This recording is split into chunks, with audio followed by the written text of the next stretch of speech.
दोस्तों, क्या आप जानते हैं कि करवा चौथ के इस पावन दिन पर कौन सी कथा सुनी जाती है? आज की हमारी इस वीडियो में आप जानेंगे कि वह कौन सी कथा है जो सिर्फ करवा चौथ के दिन ही सुनी जाती है। नमस्ते दोस्तों, स्वागत है आपका श्री भक्ति में। अब चलिए करवा चौथ की कहानी के ऊपर गौर करते हैं।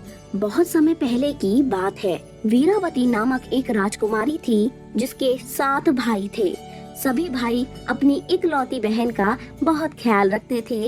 वे उससे बहुत ज्यादा प्रेम करते थे। वीरावती की उम्र बढ़ने के साथ ही एक राजघराने में राजकुमार से उसकी शादी कर दी जाती है। शादी के बाद वीरावती अपने पति की लंबी उम्र हेतु करवा चौथ का व्रत रखने हेतु अपने मायके जाती है। कमजोर स्वास्थ्य के साथ वीरावती ने करवा चौथ के इस व्रत को धारण किया और वह इस व्रत को रखती है। और कमजोरी की वजह से रात को चांद दिखने से पहले ही वीरावती भूख प्यास से अत्यंत व्याकुल होती है। वीरावती की यह पीड़ा देख उसके भाई को सहन नहीं होता है और वीरावती के छोटे भाई ने उसके इस व्रत को तोड़ने की एक उचित तरकीब निकाल ली। परंतु बिना चांद को अर्घ्य अर्पित किए वह भोजन नहीं कर सकती थी। इसीलिए छोटे भाई ने नगर से बाहर जाकर अग्नि जला दी और छलनी ले जाकर उसमें प्रकाश को दिखाकर बताया कि बहन, चांद आ चुका है, अब चांद को अर्घ देकर भोजन कर लो। इस प्रकार इस धोखे को सच मानकर वीरावती सच मान लेती है और अग्नि को अर्घ देकर भोजन कर लेती है। लेकिन भोजन करने वाला मुंह में रखने से पूर्व ही अशुभ संकेत मिलने लगते हैं। पहले कौर में बाल निकला, जबकि दूसरे में उसे छींक आई और तीसरे कौर में उसे खबर पहुंची कि उसका पति मर चुका है। पति के मृत शरीर को देखकर वीरावती को अत्यंत दुख हुआ और अपने इस कृत्य के लिए खुद को दोषी ठहराने लगी। उसका यह विलाप सुनकर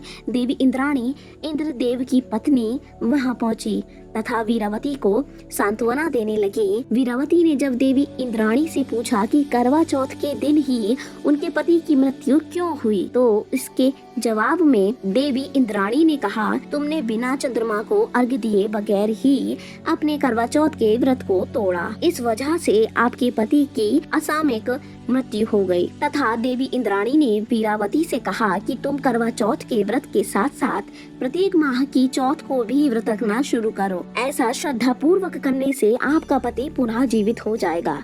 देवी इंद्राणी द्वारा कहे गए कथनों के अनुसार वीरावती ने करवा चौथ के व्रत के साथ साथ पूरे भक्ति भाव से प्रत्येक माह की चौथ को व्रत लिया, जिसके पुण्य के रूप में वीरावती को अपना पति पुनः जीवित मिल गया। सभी सुहागन महिलाओं के लिए यह विशेष दिन होता है। इसीलिए इस मौके पर वे अपने पति के लिए खूब सज धज कर, हाथों में मेहंदी रचाकर, हाथों में चूड़ियां पहनकर, खूब 16 श्रृंगार करके और इस प्रकार सुहागन स्त्री पति की पूजा कर व्रत का पारायण करती हैं। दोस्तों, अब जानते हैं करवा चौथ के दिन किस प्रकार से और क्या करना चाहिए। इस दिन उपवास रखने वाली महिलाएं प्रातःकाल उठकर स्नान करती हैं तथा चूंकि यह दिन महिलाओं के सजने संवरने का भी होता है, तो इस दिन वे अपने पसंदीदा परिधान पहनती हैं।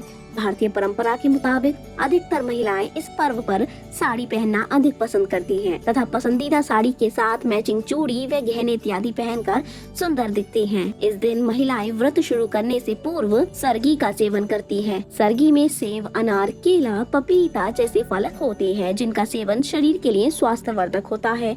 यदि हम सरल शब्दों में सरगी को समझने का प्रयास करें तो उपवास के संकल्प से पूर्व किए जाने वाले नाश्ता सरगी कहलाता है। अतः सूर्योदय से पूर्व सरगी व्यंजन को ग्रहण कर लेने के बाद पूरे दिन इस व्रत को रखने वाली महिलाएं पानी पीने के लिए भी मना होती है। जी हाँ दोस्तों, इस दिन महिलाएं पानी भी नहीं पीती तथा रात को आकाश में चंद्रमा के दिखाई देने के बाद ही चंद्रमा को अर्घ देकर अपने पति के चरण स्पर्श कर उनके हाथ से जलपान ग्रहण कर इस व्रत की समाप्ति करती है। तो यह थी हमारी आज की वीडियो। यदि आपको यह वीडियो अच्छी लगी हो तो लाइक कीजिएगा और नीचे दिए गए इस श्री भक्ति वाले गोल बटन को क्लिक करके श्री भक्ति को सब्सक्राइब करें।